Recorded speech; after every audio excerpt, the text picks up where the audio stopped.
Hello and welcome to Points in the Podcast. I am Elias Schuster. I am joined, as always, by Matt Rooney. And Matt, we are getting that much closer to basketball. I would say right now it's September 21st as of recording. We are a little over over 10 Just days over a month? or just Oh, over. that was thinking the regular season, but till Yeah, camp's no. open, right? Yeah, till camps start to open, a lot of media days unfold. I know here locally in Chicago, the media day is set for October 2nd. Some teams will probably have theirs a little bit earlier. Players are reporting for camps in their respective cities. And yeah, like you said, though, we're a month and 4 days out from, or a month and maybe 3 days out actually from opening night in the NBA. So we're getting close. It's happening.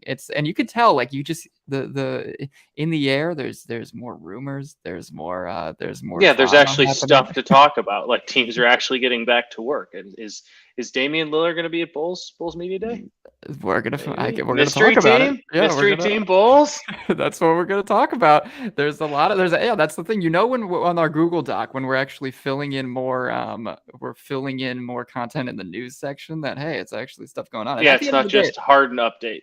right. And at the end of the day, I think Nothing. that's what we hope to do with the show, especially as the season starts, is I kind of want this just to be your one-stop shop each week for to follow the entire league, because that can be hard sometimes when you're a fan of one team, but you want to know what's going on across the NBA. We'll hit those big storylines and give some hopefully thoughtful analysis on all those topics, because that could be hard to do when you just, it could be hard to follow everything. And that's hopefully what we're doing for you. But yeah, so we're going to start this week with our weekly bullet points as always. And we have some juicy stuff to talk about before or after we get into all of that. We will breeze through a Southwest Division digest. We're starting the Western Conference this week.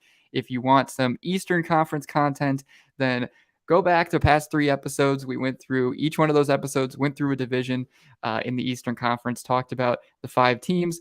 And the way this works is we give a headline for each team and then what the 4 front-page stories would be heading into this year. So we're going to do that in the second half of this show with the Southwest Division, which features the Memphis Grizzlies, the New Orleans Pelicans, the Dallas Mavericks, the Houston Rockets, and the San Antonio Spurs. So if any of those teams tickle your fancy, just wait, because it's going to get real fun up in here. It's going to go down. But first, as always, let's get to our weekly bullet points. So this is the big story, I would say. It just happened yesterday, but it's something that we are going to have to touch on here first. And maybe this is bigger, closer to home, obviously for us. I'm writing about the Chicago Bulls 24/7, so it's obviously going to hit here. But it starts to trend more and more as the hours went by yesterday and into today. The story revolves around the Chicago Bulls potentially being the surprise wild card Eastern Conference team to make calls about the Portland Trailblazers' Damian Lillard. Before we kind of give some thoughts, because I have many on this potential possibility, I just want to give the quote here so you know exactly what we're working with, and make sure we reference Kyle Neubeck from Philly Sixers. They just started, if you know, from the CHGO brand, the DNVR brand. All City Media, I believe, is the company. They just opened in Philly. PHLY is the acronym. And this was their 76ers beat reporter, Kyle Neubeck. He gave some intel on what he's heard about Zach LaVine. So I won't read the full thing. You can find the full quote over at bleachernation.com if that floats your boat. But here is kind of the interesting tidbit is the team that I've heard, that I've made some calls, talked to some people, that is kind of the wild card get in the mix team is the Chicago Bulls. I'm going to skip ahead here. When I have heard in the last few days is it looks like they might be trying to move LaVine as part of a multi-team deal just to see if they can get into the Damian Lillard sweepstakes, end quote. So there you have it. I mean, it was a pretty direct report. It was not a beating around the bush. It was, hey, the Chicago Bulls are said to be, from who we don't know, could be other teams just throwing their name in the mix, but they're said to be making calls or said to be interested in getting in on a multi-team deal to potentially move LaVine. And in this case, they say enter the Damian Lillard sweepstakes. So, Matt, first, I'm going to just hear this from you. I'm curious what when you saw this, what is your immediate reaction? And what do you believe that this is actually the case? Well, now I'm confused, if we're being honest. When I first saw it, I was like, oh, cool, Damian Lillard. Like, that's awesome. I wonder what a package looks like. Mm-hmm. But doesn't moving Zach LaVine just to bring in Damian Lillard, like, obviously Lillard is a better player, but, like, not by a whole lot. And LaVine's significantly younger. And that doesn't make unless you're willing to, like, almost speed up your clock so you can make, like we said, they need to make a decision, pick a lane. Maybe this is them picking a lane, saying, hey, we're going to go all in for like 2 or 3 years here. And then if that doesn't work, we're hitting the reset button fully. But I don't get the moving Zach LaVine to bring in Damian Lillard. Wouldn't you want to pair Zach LaVine and Damian Lillard together? Like, wouldn't that be the group? Right. That would get you. Not, I know, like, you got to give something to get something, but if it's, I don't like, wouldn't you want to try and move on from DeMar, if anything, at that point? I don't get it. Doesn't make sense. Here's the thing. This is what I think is I think you're right. Like, yes, would it make more sense to pair Zach with Dame? There's no denying that. I think that would be the only way that getting Damian Lillard makes sense for Chicago. At the same time, is it realistic to think that the Bulls could add Damian Lillard without giving up Zach LaVine? I don't think so. Probably I think that's the problem, right? It's not going to be Damian Lillard isn't going to be not Damian Lillard. Sorry, DeMar DeRozan isn't going to be the number one piece in a trade like that. But then why? Right. So that's where I stand on this. And I think it's tough, right? Because when you hear the idea of Chicago going after an actual superstar caliber player like Damian Lillard, it's intoxicating, right? Think about Dame time at the United Center. Bulls fans are probably they salivate over the idea. It'd be sick. It'd be a lot of fun, but like we just be pretty much in the same exact spot we were just in. Like, that's okay. Exactly. So that's the question, right? Let's, in some imaginary world, let's say that the Bulls are able to pull this off, and theoretically you're ending up replacing Zach LaVine with Damian Lillard. What's the ceiling for the Chicago Bulls? What's the ceiling of that team built around a 33-year-old Lillard who has, had some injury troubles over the past couple of years, DeMar DeRozan, 34 years old, and Nikola Vucevic, who's 33 years old. What's kind of the ceiling there? Maybe the current ceiling for the Bulls is a first-round exit. And maybe Damian Lillard elevates that to a second-round exit. And I think it makes them a little bit better, but exactly. They're still not built to beat, the Celtics or any team in the West out west that would they wouldn't happen be to make an NBA final. Like, they're not better than really. I guess the East is still wide open, but you're still not really. I mean, I guess it gives you the point guard you've been saying you've been missing since Alonzo left, but then now you kind of almost have a log jam at point guard with, it bumps back Kobe White, but then what are you doing with Javon Carter? I guess I don't know.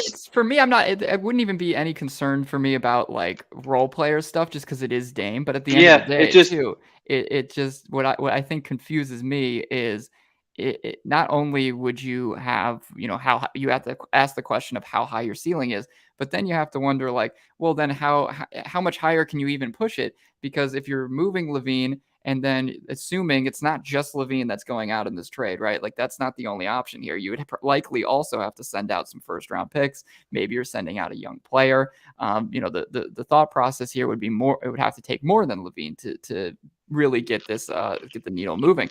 And then what are you left with to be able to build, to keep adding to the roster and to enhance things moving forward? You're even, your hands are tied even tighter moving forward, more than it is right now for the Bulls. So it's a situation where I know Bulls fans get excited by this idea of, hey, Lillard and United Center, like I said, that's a very exciting thing. But not only are the logistics hard to figure out, but the point of it is kind of hard to see if you don't have Zach LaVine there. Yeah, it's like robbing Peter to pay Paul. Like, why? Like, it's not getting you any closer. Maybe a little bit closer, like, to where you want to go. Like we said, like maybe one round's worth, but it just doesn't seem worth the trouble at this point. Because you make a good point there too. Like, if you have to move on assets and a young piece too, then you're also limiting what you can do at a trade deadline. If you're missing a piece or want to go get something, you kind of can't really do that either because you don't have any assets to ship out from. So it's weird. Right. Very now, weird. Maybe the case could be made. What I would say is that maybe the case could be made that, Lillard at least puts you on the map as a more attractive destination for other stars. And this is a second thing that we'll get into in a minute. But, Adrian Wojnarowski this week on ESPN pointed out that he believes over the next year, potentially at the season's trade deadline, that there will be massive talents up for grabs, entering the trade mix. So, or at least that's where the league's line of thinking is right now. So if you're Chicago, maybe you see this as an opportunity to say, okay, we add Dame now, but then that's not it, and the hard thing goes back to, well, if you're giving up more assets, what assets do you have to what trade for assets those you have other left? players? But maybe they're thinking free agency. Who knows? It's just, if I'm trying to play devil's advocate with myself and with you, it's just, at least you're more attractive of a destination if I Damian guess. Lillard's there. And like we said, you're a little bit better. So at least it's like you're a little more aggressive to make yourself better. But Sure. the timeline shrinks further because, Levy, like as we said, Damian Lillard's 33, Levine's 28. You're an older team. You have less to build on. So I think overall, I kind of expanding this out, I think the bigger premise here, and I wrote about this at Bleacher Nation and I pointed this out, for me, I think the story is less trying to picture what Dame looks like in Chicago and more a stronger sign that the organization continues to look for avenues to move on from Zach LaVine. And I think that's an interesting point too, because not the first time we've heard this whisper. No, not at all. And I think that initially when the James Harden and Damian Lillard stuff broke earlier in this offseason, and those trades were requested, there were reports early on. One specifically from NBC Sports Chicago, Casey Johnson. He reported, how the Bulls were involved in preliminary discussions kind of with both teams and both players. Now, I don't think the thought process was ever LaVine for this player, LaVine for Harden, LaVine for Dame. We've talked about this on the show before. The idea likely for Chicago was more, okay, we can expand this into a 3-team deal, and we see this as an opportunity to move on from LaVine's contract. And this is just another sign of that potential line of thinking. And I don't know if that's just how eager they are to truly move on from his deal because they only gave it to him, just 2 years and a half ago or whatever it was. Yeah. Right. So I don't know if they really have buyer's remorse. If anything, LaVine didn't give them a reason to have buyer's remorse last season. He played his most games. He was fine.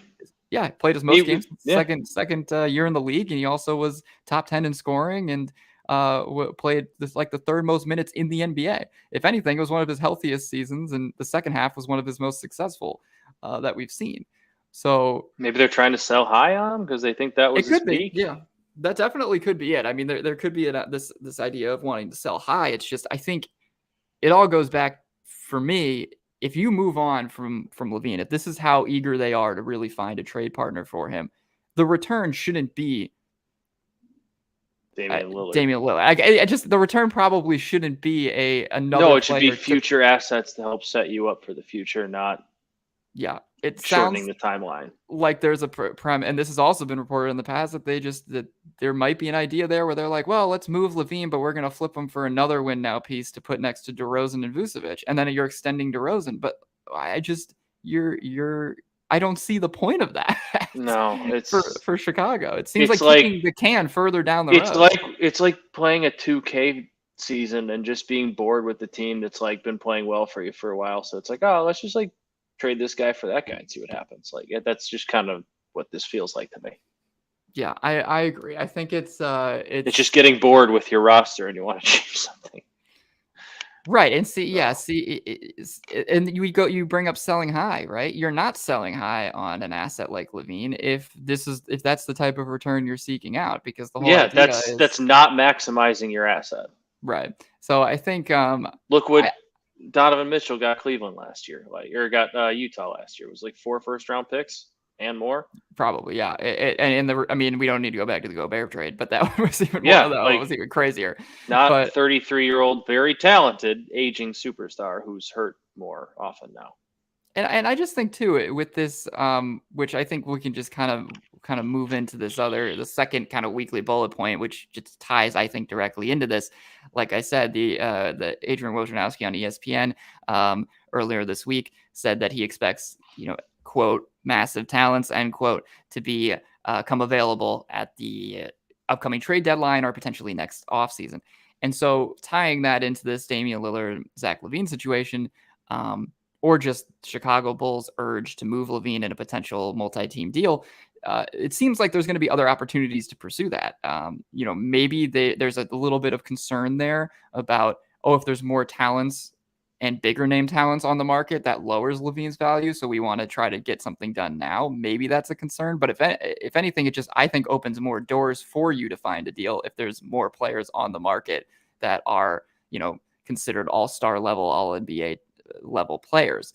So if I'm Chicago and yeah, I guess, I don't care. They're not good enough to not make these phone calls right now. Like, I agree that they, while I think LaVine's gets kind of a bad rap, a worse rap than he should get, I understand wanting to make these phone calls. I understand wanting to have conversations about everybody on the roster, because they should. That's the place the organization is in. But I think potentially even just waiting and seeing, okay, if there's going to be these other massive talents on the move, this isn't your only chance to get in on a multi-team deal.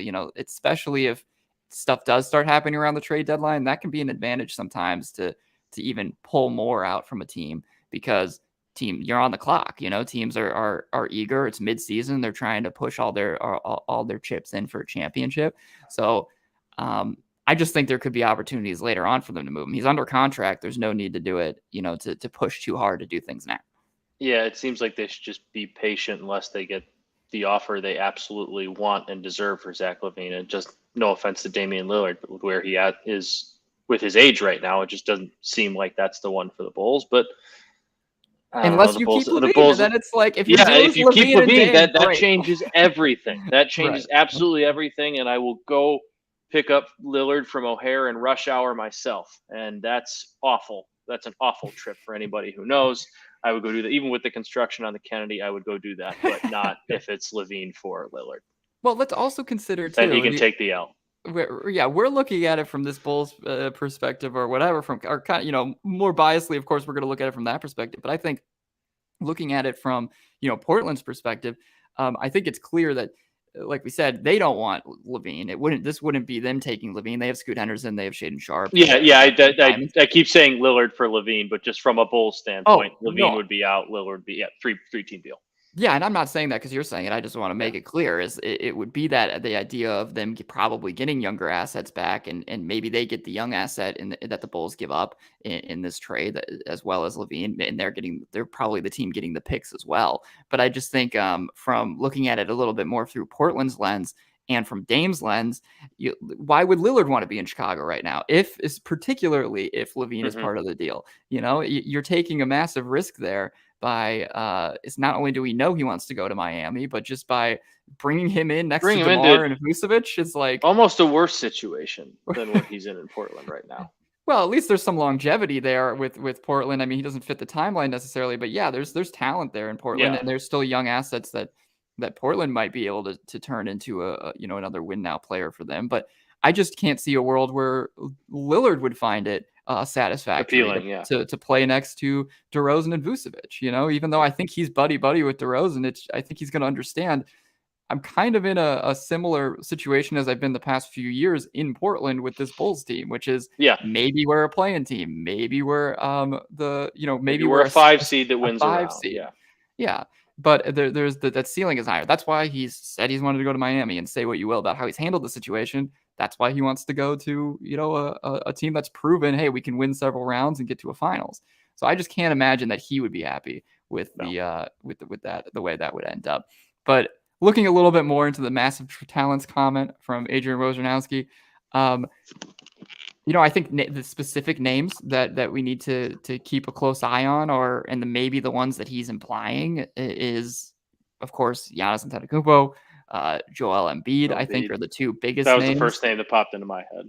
Right. And we've talked about it plenty of times on here. Giannis, of course, has made some eyebrow-raising comments over this offseason to, I believe it was a story in the New York Times. He said it. And then he also said it in an interview on a podcast recently, where his kind of relationship with Milwaukee stands right now, which is, he, of course, loves the team, loves the organization.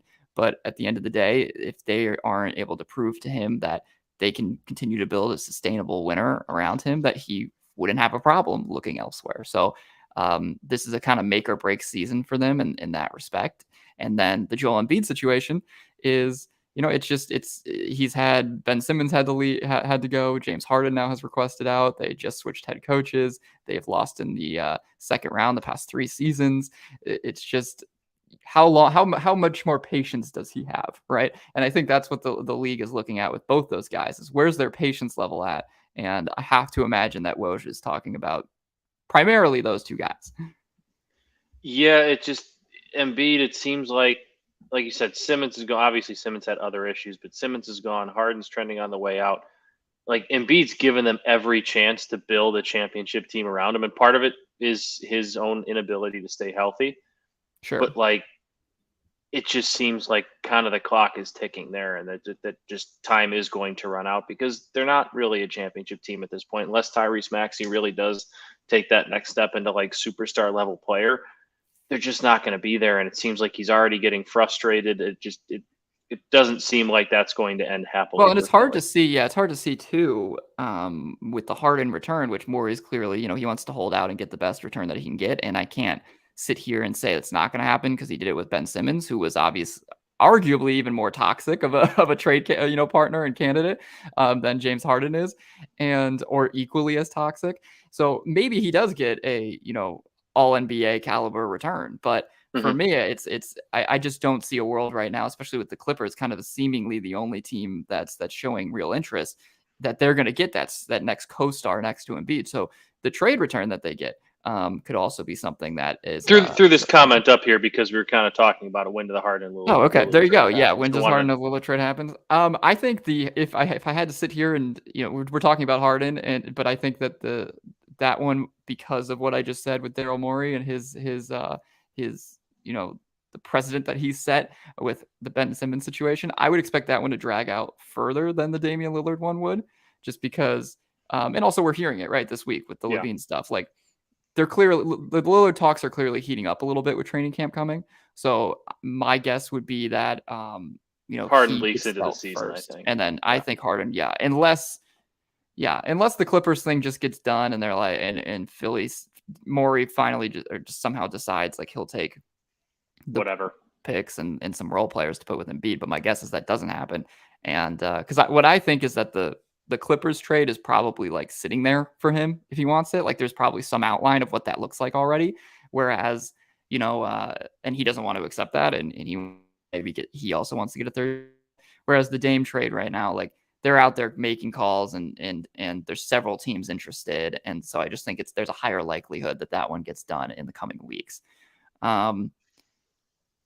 Okay. So the last thing here, we had a couple more weekly bullet points, but the other 2 names that I wanted to mention specifically with this massive talents thing that Wojnarowski reported is Donovan Mitchell is a name that I would keep in mind out there, particularly again, just because he will be extension eligible, or I believe he technically currently is, but next offseason he can sign an extension. And the Cleveland situation, while it seems really good right now, we just know New York has always been in the running for him, and the market isn't necessarily the biggest. So there's questions, I think, around would Donovan Mitchell want to sign a long-term extension to stay with them? And if he doesn't, then do the Cavs act fast and look for a trade partner? So he's another name that I would just have my eye on for the time being.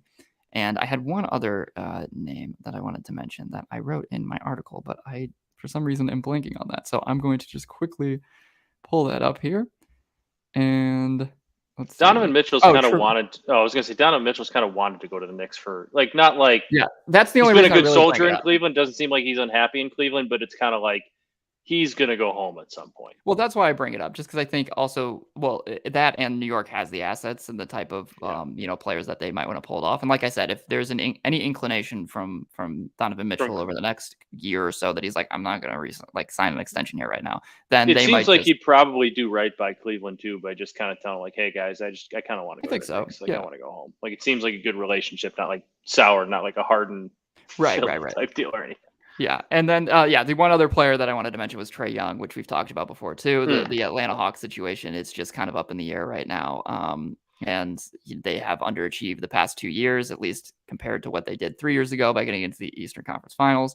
Trae Young has been a little bit of a locker room nuisance, if you will, and or at least seems, his 3 coaches so far, and the team has continued to just hover around 500. So do they head in a new direction if they struggle this year? Maybe that's not massive talent that Woj is thinking about, especially maybe even come this trade deadline, depending on where that team stands. So those are like the 4 names that immediately came to mind. Those all make a lot of sense too. Yeah, and then I think LaVine can be thrown into that that conversation as well. I think he's for sure. Slightly below the first 3 that we named he's not slightly, but obviously below Giannis, below Embiid, a tier below them. Tier below, yeah. Then below Donovan Mitchell, I would say as well currently, but around where Trae Young is in terms of potential value, maybe. I mean, Young is obviously younger, so that helps as well. But I think LaVine should be thrown into that conversation too, because he's a 28-year-old 2-time All-Star, and we all know that the conversations are going on. So he could be somebody that is definitely considered among the massive talents that could be on the move. So, okay, the next little thing here, also trade talk. It's a big trade extravaganza this episode. Seriously. A lot of everybody talked to Woj this week. I know preseason trade rumors are flying off the shelves, and so Shams had to get in on the fun. Obviously, Shams Charania over at the Athletic and Stadium, he reported that Buddy Hield failed to reach extensions, or the extension talks at least hadn't really progressed with the Indiana Pacers, and those 2 are now having conversations about a trade. It doesn't seem like there is anything set in stone right now. It doesn't seem like they've really done a lot of digging, but the door's open for those 2 to find a trade, and they seem to be working together to do that. Buddy Hield would be, I think, I'm assuming a lot of teams would have big interest. I don't see why not. Yeah, he's a 40% three-point shooter on his career. He shot 42% last season. High volume, he's shooting 7, 8 attempts per game. And he can easily slide into almost any team in the modern NBA. I think the biggest thing that we just have to keep in mind with him is that he is owed $19.1 million this year, and it's an expiring contract. So it's not the easiest money for a team to absorb onto their salary cap sheet. And you also have to kind of trade for him, likely accepting that you would give him the extension and that he is going to be part of your team for the near future, which again, I think plenty of teams would have interest in that. But the bigger thing for me is, what are you giving in return? What are the Pacers even looking for in return? Because not only do you have to give the right salary to make that trade work logistically, but then the Pacers are clearly going to want maybe first round pick of some kind, he's a good enough immediate impact player that they are going to want something valuable in return. So maybe they accept a young player that's good because they're in a rebuild of sorts. But I think maybe it's just a protected pick or something to go along with that would with salary filler would make it work. I'll just be curious to see. That one seems to be in the early stages of conversations, but with training camp nearing, obviously, that's a trade that could easily get done over the next couple of weeks. Yeah, he's obviously a name to watch because, like you said, who's not going to want him? He's obviously not a superstar player in this team, but in terms of a role player and a guy that can hit threes for you, which we found out for the last few years, especially as Bulls fans, really important. Right. If you can find someone that can do it at 40% clip with the volume he puts shots up in, he's going to be a very, I would think, hot commodity around the league if he's truly is available. Yeah. Okay. Last things here. We're on the last 2 bullet points. First thing is Jose Alvarado injury. This was kind of earlier in the week, but it happened after the last time we spoke. The Pelicans backup guard, he hurt his ankle. He's going to be questionable for training camp. Not a big story there, but just something to I guess keep in mind. Probably won't play during the preseason, or at least some of the preseason games. And an important part of their rotation. And we're going to talk a little bit about actually the Pelicans coming up and why specifically if someone like him is injured could be kind of a problem. And then last bullet point for this week, the 76ers, I don't think it's necessarily been made official by the team. However, it was reported by Wojnarowski that Kelly Oubre has met with the 76ers, and the expectation is that he joins them on a 1-year contract. All things considered, I think pretty good signing this late in the game for Philly. Kelly Oubre is not necessarily the most popular player out there in terms of his inefficiency because of his inefficiency scoring. He kind of is he's a shot. He fits right in Philly. Yeah, he's a shot chucker, but he's a talented guy. He's talented. I actually do think he fits in rather well with what Philly could use, especially with Harden on the way out. Like they need a spark plug at times. Like Kelly Oubre can go in there and he averaged 20 points last year. Like I know it was for a crappy team, but like he can get you buckets, So if they need someone to go in there, a wing that can be a spark plug, he's an option for them on the bench. So it was a kind of a why not dart throw for Philly. Yeah, Okay. I mean, why not? They need to do that. They need to add as many of those pieces, especially with Harden probably not walking out the door, but being sent out the door eventually. Yeah. All right, that wraps up the weekly bullet points, which is basically just trade rumor talk, which is always fun. I will always gladly talk about hypotheticals, and I can't wait until Damian Lillard is wearing a Bulls jersey. It will be incredibly exciting to alongside Zach LaVine at Media Day. Alongside Zach LaVine, yeah, they're gonna just trade Andre Drummond and a couple second rounders, and the deal's gonna get done, and the Bulls are gonna go into the luxury tax, even though they're hard capped, and that's a whole other thing I didn't even mention. The Bulls are hard capped, so it would be very hard to add Lillard for that purpose. But whatever, it's gonna happen. It's fine. It's fine. We're all fine. It's all gonna be super exciting. Okay, moving on. We're gonna move to our Southwest Division Digest. This Southwest Conference, like I said, I'll repeat myself here quickly, just so nobody turns it off, because you're going to know all the teams now. So we're going to keep you, if you're really excited about the Rockets, then you're going to know they're coming. But the teams here are Memphis Grizzlies, New Orleans Pelicans, Dallas Mavericks, Houston Rockets, and the San Antonio Spurs. So we're going to start this week by discussing the Memphis Grizzlies. Okay, the headline for the Memphis Grizzlies heading into the 2023-24 regular season, I think it's doing the smart thing, right? They added this isn't saying that they have done the smart thing yet, but it's that they need to do the smart thing moving forward for a couple of reasons that we'll touch on. The first, of course, has to do with our number one front page story, I would say, is the Ja Morant situation, right? Ja, he ran into some trouble obviously last season. We don't just need a little bit. Yeah, just a little bit. We don't need to rehash everything, but all you really need to know, if for some reason you aren't aware, is that there was some issues with a firearm. He flashed it in Instagram videos a couple of times, especially after one time where he was disciplined by the NBA. Then afterwards did it for a second time, which ended up triggering this larger suspension, I should say. There you go. A little different. Little different. Yeah, he did get an extension a couple years ago, but now then he decided to follow that up with a suspension. So 25 games this season will be the suspension for Ja Morant because of his off-court activities, if you will. And some thought that was going to be larger, but I think the 25 makes sense. It's kind of more of a standard suspension for the type of, I guess, whatever he did. I don't know exactly what you would call it, but yeah, 25 games, which means the soonest that he can return is December 23rd against the Atlanta Hawks. That will be, and I think we need to keep in mind that while that's the soonest he can return, it doesn't mean that he will return on that game, because this is a situation where you're sitting out for nearly 2 full months. You need to come back and get into game shape. While I'm sure he'll be working out off the floor and try to get into that lineup as fast as he can, I doubt that the Grizzlies and Taylor Jenkins would just throw him out there and into the fire. He probably would be on a minutes restriction of some kind, and he would have to get caught up to game speed. But the bigger question is just, can he do the smart thing moving forward? Can he stay out of, this trouble? Can he ensure that he's there for this Memphis Grizzlies team that has had, been right in the mix of the Western Conference the past 2 years now? He was one of the NBA's,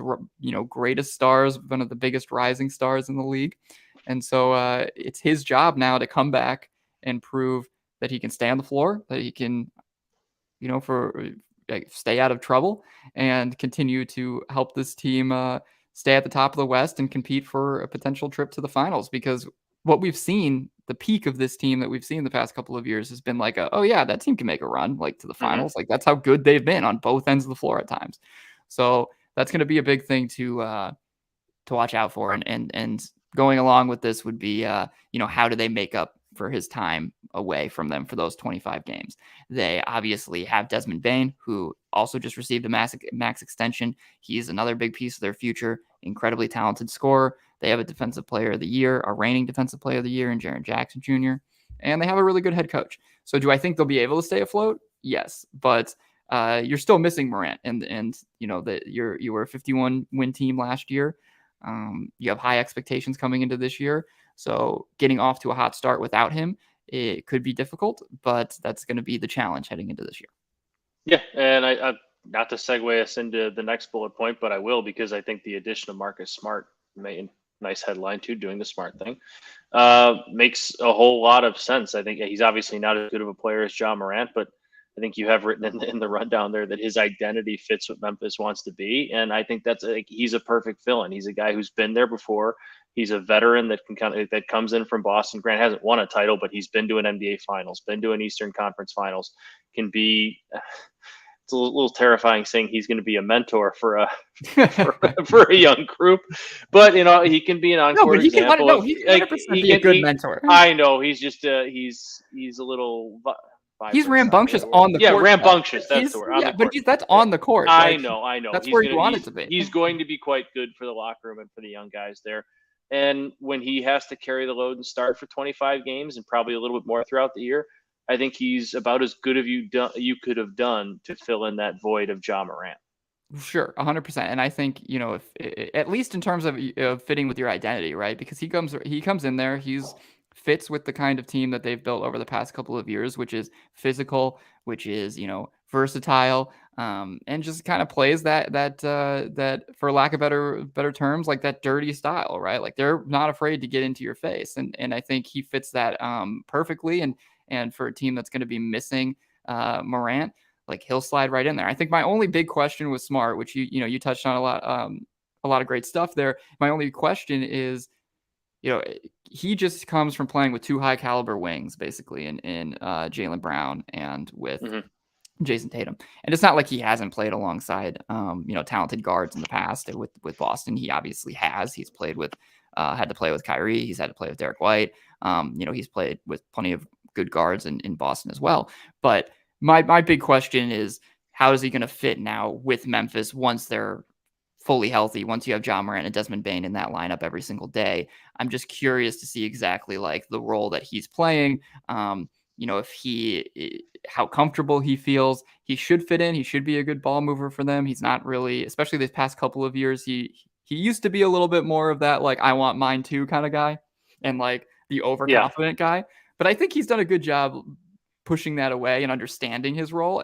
But at the same time, he's now in a new place, in a new environment. He's a lot of younger guys, below him, and in a team that kind of needs to get in line and fix some stuff. So I'm just interested with how's that personality fit in there, and how does he feel like he fits alongside those two guards? Like Taylor Jenkins will have to get a little bit creative.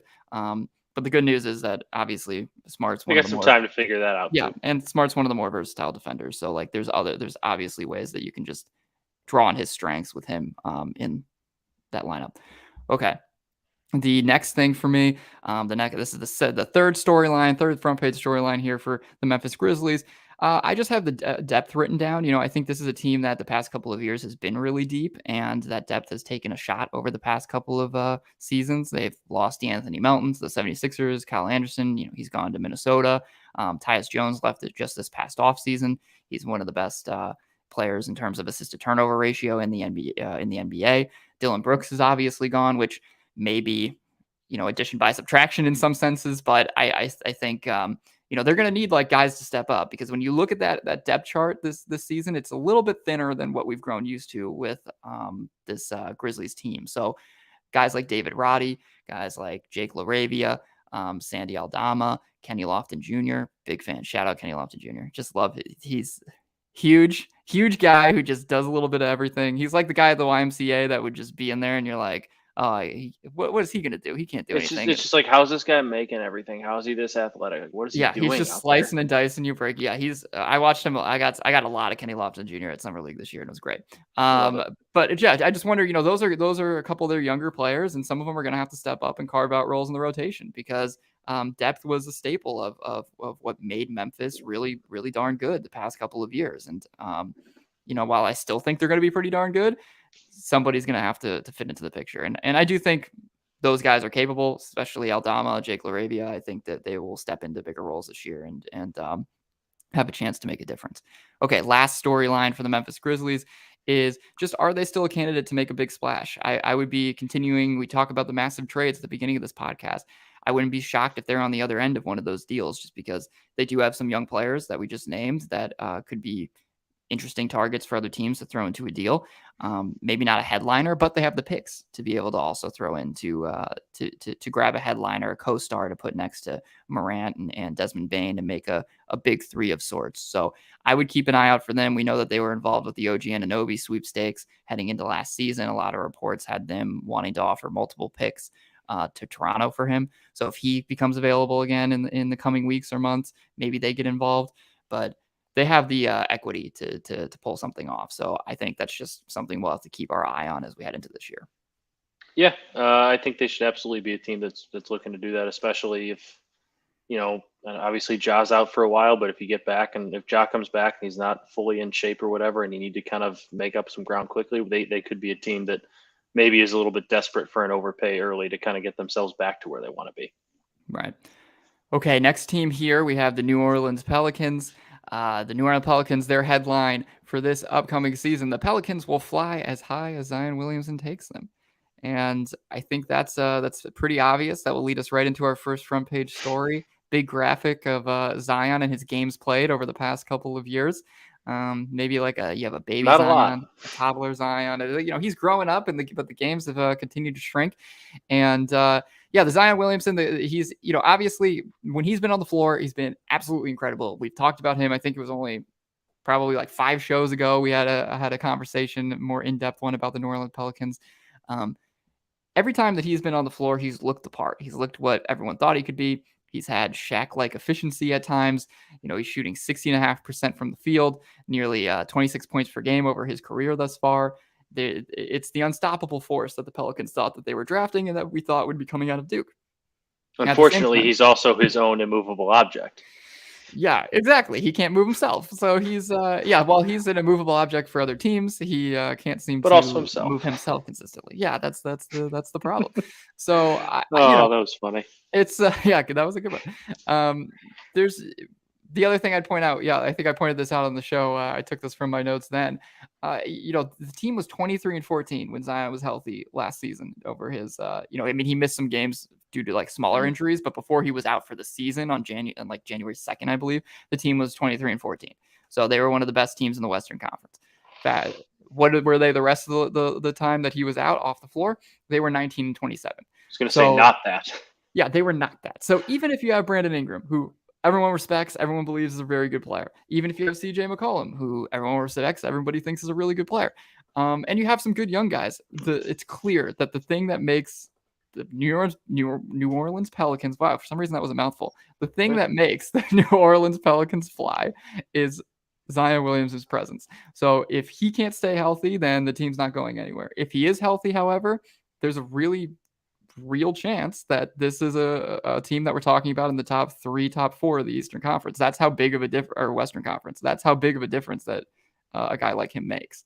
So that's clearly, as long as he's on the team, he's going to be the number one story. Agreed. That's just, they got to keep him on the floor. It's that simple. It's tough, man. He's left a lot. It's just like every time he's out there, I'm like grimacing, like, oh my God. It's almost like, when is something going to go wrong when he's out there? Like it's gotten to that point. It's like, when's he going to tweak this, or when's he going to tweak that, or what's it going to be next? Like it has that feel with him. Yeah, every time he jumps, I get incredibly scared. And the crazy thing, it's not because like he's, I mean, I guess I guess he is considered fragile, but like it's not like he's one of the guys out there that, it's not like it's Ja, where like sometimes with Ja, when he's like just driving to the rim and throwing himself into a bunch of people, you're like, oh my God, is he going to get hurt? Like he's just throwing himself into the air, falls hard to the ground. It's not like that. It's just like, he just, is his ankle going to hold up when he launches himself? Yeah. Is his thigh going to because explode? It's never like and when he gets hurt, it's not like it looks like he got hurt. It's like he would jump and then come down, but then he starts just kind of limping up the floor, and you're like, oh, it's probably because his ankle just had to carry the weight of Hercules. Like it's not possible. It's not like an obvious injury whenever he gets one. It's like, oh, no. he's just a big human being and he can't move around that well, or without hurting himself at least. Okay. The next question or the next storyline here, maybe this isn't the biggest for you, but it would be I just think it's a big one for me, is what's going on at the center position for New Orleans. There's been kind of like murmurs in the past about Jonas Valanciunas and kind of questions whether or not he's a long-term answer at center there, which I think the answer is just going to be no. His fit next to Zion is a little bit questionable, even though Jonas can space the floor. He does eat up a lot of space in the post. And I just think that in last season, we would see them turn to like Larry Nance Jr. at the center position because of his versatility and his like switchability on defense. So, I think Willie Green has some decisions to make at center. I also think if we're talking about a Pelicans team that is healthy and is looking for a move to make, it could be to find a center that better fits with what they want their game plan to be. So I just think their lineup is pretty set in stone, but that's the kind of spot that I could see there being some mobility and some tweaks. Like some flexibility with heading into this year. Next, third storyline for the New Orleans Pelicans would be the Trey Murphy injury for me. I think we talked about this a couple weeks ago when the news broke, but he tore his meniscus, out 10 to 12 weeks. He's a 23-year-old, had a huge breakout year last year. It's pretty incredible how big of a jump he was able to make from his first season to last year, especially with his efficiency scoring. And the potential was always there for him to be a 3-point threat, but it came on right away in the second year. He was shooting, I think it was 40% from three on, again, a high volume, about 6 attempts per game. And they really needed it because this was a team that last season shot the second lowest 3-point attempts per game behind, or, in front of only Chicago. Chicago was last. And then the Pelicans were 29th in 3-point attempts per game. So I think naturally it was likely that they were going to want to come into this year and tweak that, just as other teams near the bottom, Atlanta, Chicago, they're going to want to do the same. So missing out on one of your best 3-point shooters in Trey Murphy, that hurts, so who's going to be able to fill that void for them? Is it going to be Jordan Hawkins, who is a rookie out of UConn? Definitely a great 3-point shooter. A lot of potential there. It's just very young. I don't know if this will be his year. Dyson Daniels, not a very good shooter, so he's not going to help in that regard, but is he going to get more playing time this year, be able to fill that third best player role? Because on some nights, that was Trey Murphy last year. He was their third guy. So who's going to be able to step up this year and maybe take on that responsibility? That's going to be a big thing to look out for. And it ties into my fourth and final storyline for the Pelicans this season, our front page storyline, and it would be depth. I don't want to repeat myself about what we talked about with the Grizzlies, but I think it's somewhat similar. There's a lot of young guys on that bench, but a lot of unproven talent, and they need to kind of find, okay, when we go to our second unit, who's stepping up. And that's why it does hurt so much that Trey Murphy is going to be out for a little while, because I think they knew heading into this year, they at least felt confident. All right, we know what we're going to get from Trey Murphy every single night. And we know that, he's a rising talent, but now with him out for a little while, who's going to be the guy that steps up? So that'll be something to watch. That's a tough injury for them. And I know obviously Alvarado going down, he's not the biggest impact player, but another depth guy. Like, there are already injury concerns with Zion, and you can't afford. Yeah, you can't have other. I actually did, the last time the smart thing I tried to segue nicely. This thing, I don't think I actually did this intentionally, but I think your last bullet point might be depth concerns. Like, we're already talking about Zion needing to stay healthy, and now we already have 2 more injuries that we're concerned about with New Orleans, and it just seems to be like it's already a problem before we're at the jump here. Yeah, it's not, not good for the vibes check. No, it's not good. Jose should be okay, hopefully by the season starting. And then Trey, it's 10 to 12 weeks, he's out. But yeah, you're right. Like, for a vibes check, it's not good. It's not great. Not ideal. Yeah, it's not ideal. Especially with anytime like Pelicans fans see a Band-Aid, they probably just they have flashbacks to they shudder. Some injury trouble. Yeah. Okay, let's move on to the Dallas Mavericks, our third team here in the division. These aren't ordered, by the way, with how I think the teams will finish in the division. I don't want to make it seem that way. It's totally possible that Dallas is at the top or whatever, but we're just talking about them third here. Okay, so the Dallas Mavericks, their headline heading into the 2023-24 season, a match made in ... purgatory ? I don't know. I this just was what came to That mind, sounds so I wrote about it right. down. But yeah, like, because here's the thing with Dallas, right? This could be a match made in heaven between Kyrie and Luka. Removing all the Kyrie shenanigans off the court, which we do have to factor in. We'll talk about in a minute. But removing that, on paper, there's a lot of sense made between these two, how these two players can coexist. Kyrie next to Luka, both very, both very gifted playmakers in their own regard, not only scoring but creating for others. So there's a lot of room here for this duo to work out.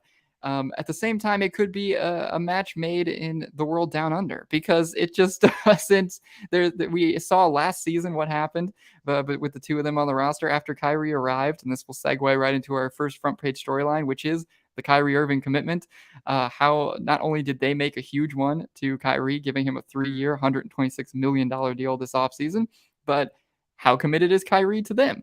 That's always the question that you have to ask. They went 10-16 with him on the roster last season. Not great. Not great after he arrived. I get it. You got to work out the kinks, whatever. But wasn't a great look. Their defense was horrendous, and we just have zero clue at the end of the day how many games Kyrie is going to play. He's always up in the air. Hasn't played more than 67 games since the 2017-18 season. He's played a lot less than that over the past few seasons. And if your team's 10-16, let's say they start that way coming into the season, which I doubt, but let's say they start 10-16.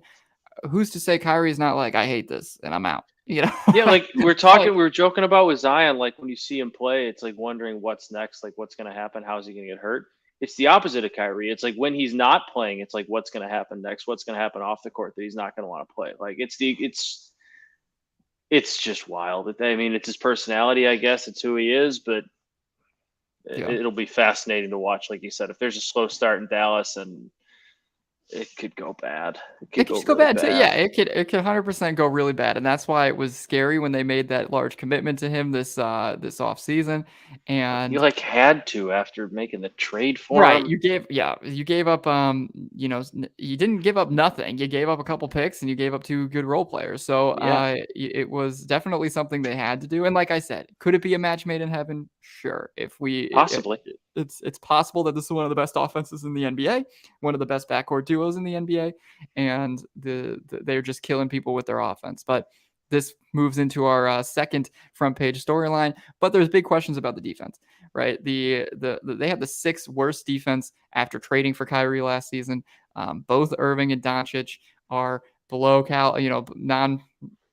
non-plus defenders. Let's just put it that way. Seth Curry, also, that was one of their bigger free agent signings. I would expect him to play a lot because he does fit well offensively as that off-ball mover and 3-point threat. But he's also a very below average defender. So you have those 3 guys who are going to be playing a lot for you in the backcourt. So those raise some concerns. And we know that we know what this team can do, though, when you have a good two-way game and a good defense. Because 2 years ago, when it was when they made their run to the Western Conference Finals, their defense was 7th best in the NBA, and it was one of the kind of main reasons that people were praising their head coach and Jason Kidd that year. So when you have a good defensive foundation around Luka, that because of Luka, your ceiling's so high offensively, you're going to be a pretty good, hard team to beat. But they went all in on offense, and now there's questions around whether or not they can get back up to average on defense, and that will be a huge thing to consider. With, I think, if we're looking at this team struggling again out of the gate or hovering around 500 or something like that, my guess is going to be it's largely because they just can't find an answer on the defensive end. Yeah, and we talked about it with the Bulls. If they were to make like a move for Lillard, then you're kind of taking away a lot of like your assets to go make future moves. Obviously, the Kyrie trade wasn't like wasn't Donovan Mitchell big, like 4 first-round picks, Sure. But they traded a couple first-round picks. They traded a couple role players. Like that's kind of what you move in order to go bring in, like, address weaknesses. Mm-hmm. They're kind of running low on those assets now. Definitely. Yeah, no, this is like the core that they're. Is it. This is mm-hmm. the team. You're kind of stuck with it. But that is a good segue into the third, into the third front page story, which is, for free agency for me. Like, while this is the team they're locked into, I do have to give them their props for having a pretty decent free agency and at Yeah. least addressing the holes around Luka and Kyrie. Mm-hmm. Because yes, I do have concerns about whether the defense can be consistent, but I do think they added some pieces that can help in that regard, and we'll see if they do. Grant Williams, obviously, coming over from the Nice Boston piece. Celtics. Yeah, really good addition for them. Fits really well next to should fit really well next to Luka and Kyrie. Not only spaces the floor, obviously, but versatile defender. He's also brings that kind of edge. He'll get in your face, which is always They kind of need. just, yeah, which I think they need and is important. Derrick Jones Jr. comes over from Chicago. I actually think that was also an underrated signing for them. Just because we always liked him. I feel like everybody. Yeah. I feel like all Bulls fans just kind of liked him. Right, and He's I a nice think, player. he's a good player. I think he's that guy that when he shows up on your team, he ends up playing more than you ever expected him to, and it's because he just forces his way on the court, and I think he gets on the Mm-hmm. coach's good side, especially for Jason Kidd, who's going to be looking for answers defensively. Derrick Jones Jr. is going to be one of their more switchable, versatile defenders, and I think throwing him alongside Luka and Kyrie also can work well while he can't space the floor nearly as well as Grant Williams does, which is a bit of an issue. He has obviously great athleticism. He's going to be a lob threat with two very high level passers like those two. He'll be a good, potential small ball roll man, which we saw in Chicago. That would be fun for him to have opportunities to do that with Kyrie and Luka. So I like that addition. That was that was underrated as well. Then obviously the Seth Curry one, which we spoke to a minute ago, adds to that shooting, gives them a good off-ball scorer to add into the mix. So yeah, overall, I think I like what they did in free agency, and I think that the team is better than what they were. Obviously at the end of last season, and there's a lot of potential there, but we just got to see it get done, and I think we have to see whether or not and it all boils down to that Kyrie and Luka connection. All right. Yeah, no, with those guys have to gel. Like we can talk about all these outside factors as much as we Right. want. It just comes not down outside to that. factors, other X factors, but it's as important as them gelling, them figuring it out. Yeah, no, absolutely. That's like for Dallas, it really, we picked the 4 stories for each team, but that's really what it comes down to is how are those two going to mesh? And we'll breeze by this last storyline here, our 4th one for Dallas. I just wrote down, can Derek Lively III make an immediate impact? If he can, that's a huge deal for them. We talk about the need for, we talk about their supporting cast. He was their draft pick, their lottery pick this season or this summer in this draft, and he has potential to be a really good rim protector, kind of answer their problems that they've had at center the past few seasons. So if he can make an immediate impact, then that also helps them defensively. Yeah, I'm with you. Okay, moving on to the 2 fun. One of them's kind of fun. The other one's not super fun. But the Houston Rockets, who I don't think are that fun. But I said the other one has one fun player and then not a lot of fun. Exactly. Yeah. Which is why in the Google Docs, there's not much written down for San Antonio. Not much filled out. I could get into. I'm surprised you got that much. I'm surprised you got this much on Houston, if we're being honest. Right. No, there's a lot that I definitely could say about San Antonio, but it just like for division preview purposes, rattling off each team going through, there's nothing we have to get in the weeds about. But there's always when the season gets closer, there's definitely things we could dig into with San Antonio. The Houston Rockets, the headline, the Houston Rockets have skipped a grade. The reason I put that is because we'll tie it into our first storyline here. They just added some professionals into the mix, right? I think before they were acting, this team the past like 2 years really was. I wrote down that they were kind of acting like a team that or acting like a classroom. That they were acting like a classroom that had a substitute teacher. That's what I would say. They were just kind of running free. They didn't care what the sub had to say. Yeah, they didn't care what the sub had to say. They were throwing paper across the room. They were probably, mouthing off to the sub. And that it was kind of a dysfunctional group. And now they add 2 big-time professionals into the mix. I combine these 2 storylines into one, which is, adding Fred VanVleet and Ime Udoka. So Udoka, which we can, there was stuff that happened off the court with him. His departure from Boston was obviously a bit sketchy, and he was suspended by them before he ended up a coaching free agent. So who knows exactly what was going on there? We don't need to get into it, but if we're just looking strictly on the impact he's had as a coach, he was extremely respected as an assistant before taking over the head coach job for Boston. And also, he did a tremendous job with Boston, right? Like, he turned them around midway through that season after things started a bit rocky. Had helped lead them to one of the single best defensive seasons we've seen a team have really in NBA history, and then they made it all the way to the NBA Finals. So, he's not to be slept on in terms of the impact that he can have on a group. Bringing him into Houston, where there's no denying there's a lot of talent, I think he could have a positive impact and kind of get everybody to finally build an identity and build towards something. And that's what he did in Boston. There was a lack of identity that season that he took over, and then he made defense their thing, and he was able to find the niche that they needed. And we'll see what he can do with this group in Houston. But Fred VanVleet, who we've talked about on the show, VanVleet is another great addition. Nothing but a true pro. Statistically, last season wasn't his best year by any means. He struggled a bit to shoot as efficiently and score as efficiently, but good two-way guard. Throwing him in part of the mix in that locker room, he is going to make sure he sets the record straight and just bring an extra added level of adulthood into that into that room, don't you think? Yeah, it's the skipping a grade thing. It feels like the Monty Williams almost addition to Detroit. It's almost like Sure, yeah.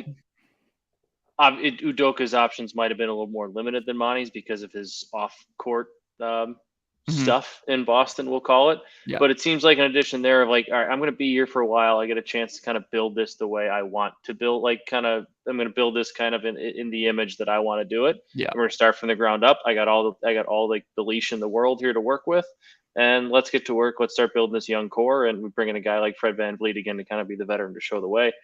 That's just the comparison that I stuck in my head immediately. It's like, it feels like the Monty Williams going to Detroit thing. Like, I got plenty of time. I'm good at this. We're going to be fine, but give me some time. And now with this move, you have some time. Yeah. And don't get me wrong. I like when new coaches get an opportunity and assistants get a chance to rise up the ranks. But at the same time, like you just said, if you have a young group that's been as dysfunctional as Houston has been ever since Harden left, it's good to get somebody like him in the building, somebody who has, winning, who has won, someone who understands, what it takes to kind of build in the right direction and has seen that firsthand, whether it be his years as assistant or his one full year as head coach with the Boston Celtics. So yeah, I think it's a good addition, and it's something that maybe we see teams that are rebuilding do more, where there's a team, there is a coach, like they're like, we're just going to pay a ton of money to get the experienced head coach and try to get him away from to get the one we want. Yeah, because then maybe contenders, conversely, they start going more after those assistants that, like we just saw Adrian Griffin get the hire from the Milwaukee Bucks, instead of a guy who doesn't have any head coach experience, but they're like, we have a pretty good foundation. We're willing to give, somebody who's a little bit newer the opportunity to give his input because we know what we have and we at least have the talent. So maybe we see a little bit more of that moving forward. The number 2 storyline for the Houston Rockets heading into this year is Dillon Brooks. I wrote down. I just think that was a surprising signing from some, especially when we consider how much money they gave him. I believe it was like a 4-year, $84 million deal or something like that. For Dillon Brooks, who was yelling at LeBron last postseason and trying to puff out his chest and assert his dominance. And that worked out. Yeah, it worked out great. So he got the job there in Houston. I do think it's a little bit of an interesting fit because we talk about peak professionalism in the 2 before, and then we talk about Dillon Brooks. But clearly, Ime Udoka, he saw something he likes with Brooks, and maybe he is the type of coach to be able to just get him to focus all that energy that he has in terms of being a loudmouth, if you will, off the floor and just put it all on the court. And he says, focus your efforts on being a good player. Because at the end of the day, while he's struggled to maybe score consistently at times, he is a great defender, a high caliber defender. And maybe that's, again, the identity that Udoka is going for here in Houston, building a tougher defensive group because he's got some young guys who also are very high level defenders. And then also Dillon Brooks in the World Cup kind of balled out. Like, he balled out for Canada. He was their second best player next to Shai Gilgeous-Alexander. He shot 59.4% from the field, which is wild. And maybe that was, again, him turning last year's weird ending into a positive and trying to play well. So we'll see how that goes for Houston. Yeah, like people get like it gets lost in the LeBron stuff that he's actually like he's not a bad basketball player. He's not he bad. Just, yeah. He just didn't play well and said some stuff he shouldn't. But like he's not a bad. He's a rotation player in the NBA. Yeah. And for some teams he is a starter. So yeah, he's not a bad player. Last storyline here for the Houston Rockets before we move on to our final team. They're just young and fun. Like that, we kind of forget that because of how, like I said, keep using the word dysfunctional they were the past couple of years. It's easy to forget that they do have like a ton of great high-level talent on their roster, whether it's Jalen Green, former number 2 overall pick, Amen Thompson, Jabari Smith Jr., Tari Eason, Cam Whitmore. Like this is a group that has a pretty stacked core of young guys, and I think there's a real opportunity for several of them to rise to the occasion this season and take a big leap. Jalen Green is obviously a big name that everyone's going to continue to keep an eye on just because of his sheer scoring talent. Like he's an electric scorer. He's honestly drawn a lot of comparisons in the past to Zach LaVine just because of his ability to kind of elevate his downhill game in terms of like just the fluidity of his athleticism and what he can do around the rim. So he's just a really fun scorer who, you know, as long as he can kind of stop the shot chucking and focus a little bit more on being efficient, he can have a big year. And then Jabari Smith Jr. is arguably the biggest name out of the young guys to watch this season, because not only did he kill it at Summer League, but he had a kind of underrated first year in the NBA. Great defensive player. That's why I think Udoka is going to lean heavily on him. He's going to and learn to like Jabari Smith Jr. a lot. But we kind of forget that he was one of the best shooting big man prospects like we've ever seen coming into the league. So the guy can score from all over the court. Potentially using him more in like pick and pop situations could be a lot of fun for Houston this year with Fred VanVleet there, and using him more as a catch and shoot threat. But like there's ways that he can get involved, and I think it wouldn't be shocking to me if like that's a guy that, especially with some more veterans around him, takes like a big leap this season. Yeah, for Houston, like with where they're at in the rebuild, or for calling it rebuilds, whatever, they're like almost the fun portion of it where it's like, all right, let's see, like we got a lot of young names. Let's see which ones kind of jump out and actually look like the guys that are going to be here for a while. Like the Cubs are probably a step past that, but like we're there kind of at the beginning of this season last year. Like the Blackhawks, for us using Chicago example, are kind of at that point. Like it's the fun kind of part of it's the like how Orlando was that last year. Yes, that's a good NBA comp yeah, too. I think Orlando was like that last year, and like Houston could have been that the past couple of years. It's just they were so messy and like they seem to have no real now they have some adults in direction. Yeah, but now once you combine having a more stable head coaching situation and like you said, just more adults in the room, now I feel like there's that actual potential for us to sit there and watch Houston and go, okay, what can this team be? Because before it was just a bunch of talent, a bunch of isolation, and a bunch of guys just trying to get theirs. But if they now mix and match and try to create like an actual identity, which I feel like I keep using on this podcast, but identity, then it could be actually a fun team to tune into this year. Should we talk about Wemby? All right, it's Wemby. So San Antonio. That's it.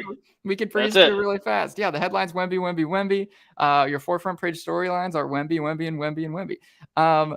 No, I think the first front page storyline is just all about Victor Wembanyama. One of the most tantalizing high upside prospects into the league, arguably since LeBron James. They have tons of nationally broadcasted games this year for that reason. The expectations are for him to come in and pretty much immediately contribute at an extremely high level. I do think offensively there could be some struggles for him right off the bat, just because I think NBA level physicality is going to be a problem as big and athletic as he is. Guys are going to get into him. Guys are going to, like, even if he's facing off against smaller defenders, like, I'm curious to see how he does with somebody messing with his lower body, knocking him around, and if his touch is going to be good enough to score over those guys and things like that. So I just think, offensively is going to be a little bit of a rude awakening for him right off the bat. But with that said, I do think defensively he's going to be blocking an insane amount of shots per game. He's going to be active on the glass. And it's just going to be like a spectacle to watch. It's going to be insane. It's going to be super fun. And the whole team's his. he can do whatever he wants. And Greg Popovich, having him is also a lot of fun. So everything about Victor Wembanyama in San Antonio just feels like the perfect fit. Feels like they're going to be building towards something. But this year's just all about like, we're just going to watch what he can do. Yeah, just see him do some cool stuff and see him learn how to play against that NBA physicality. In the NBA style. Yeah. Like learn how to play in the NBA, learn to deal with the physicality, adapt to that, and then we'll really start to have some fun years to come. Right, because I do think people don't realize how big of a jump this is going to be. Just because, yes, while he did play professionally overseas and in France, like it's just not the same. It's never the same. But unlike with Luka, who Luka was playing, in the highest league, playing for Real Madrid in overseas in the Euro League, and playing literally against grown men at the age of 16 years old. It's not that Wemby didn't have that exactly, but he wasn't playing in the highest league. And I do think that some of the athleticism that he sees right off the bat is going to be a lot for him to handle. But he also is talented enough to adjust to that. The other thing, of course, his health, like guys that are as big and staying on the field. Yeah, him is going to be, it's never, there's some concerns about whether or not he can stay healthy. I'm going to lump in the last 3 storylines here because I just listed 3 players. I just listed Devin Vassell as another storyline, Malachi Branham, and Trey Jones. Those are 3 guys for me that I'm just going to have a big eye on this year as they try to figure out pieces to build forward with around Victor Wembanyama. Devin Vassell had a great year last season. Fun shooter. I think he could be a really fun complementary piece with Wemby there. Malachi Branham, who they drafted 2 seasons ago, guard out of Ohio State, really fun player. Oh wait, was it Ohio State or Indiana? No, I think I want to make sure. I thought it was Ohio State. Yeah, I think it is. Yes, it was Ohio State. I got him mixed up, and then Jalen Hood, who I think came out this year, and I think that was Indiana, maybe. Whatever. Doesn't matter. Malachi Branham, a good player that they could keep a close eye on, and Trey Jones, another guard that I think they kept around this year. I was kind of hoping that he might fall out, and I would have been fun to see him with another team, but he's still super young, really good facilitator, and I think there's an opportunity for like him and Wemby to create a nice little rapport. But overall, we'll talk more about San Antonio as the season comes. That's why I didn't want to go too in the weeds, because I'm sure there's going to be lots of Wemby talk. There's going to be it's more we need to start seeing stuff before we can actually talk about it, because the offseason storyline is so obvious. We just need to we need a little bit. We need some games to gnaw on and see what's going on there. And I don't want to. There'll be plenty of more opportunities to get into the Wemby discussions. All right, well, Matt, that's what we have. We got Southwest Division. We got two more Western Conference divisions to go through before the preseason will start. We should line up the end of our division previews right when the preseason gets underway, and then we're going to be able to. We'll be right there. We'll be inching closer and closer. Can't wait. Need basketball. Need hockey. Need everything to start flowing again now that we got football going. It's such a great time of year. I know. That's the thing. Like because like once football comes, then you know that the rest is coming, and that's just that's the best. You're like, now I'm gonna be on those winter nights when you can just sit there and switch off between switch off between. For us, we can watch the Blackhawks, we can watch the Bulls, we can watch not the Bears though, and college football. Yeah, it's college football. We can make sure we're not turning into the Bears. All right, well, that's all we got for this week. Remember, you can always watch this live stream if you're listening to us on Spotify or Apple. You could always watch on YouTube at the BetSperts Media page. You can stream the show live each week. Otherwise, like I said, if you're watching on the live stream, go to Spotify and Apple, and you can find us there. And you can also read all of my work and Matt's work over at BleacherNation.com. We have stuff on Chicago, but also on other stuff. So on all around the country, we have a lot of content. So thanks everybody for listening. We will be back next week with another division.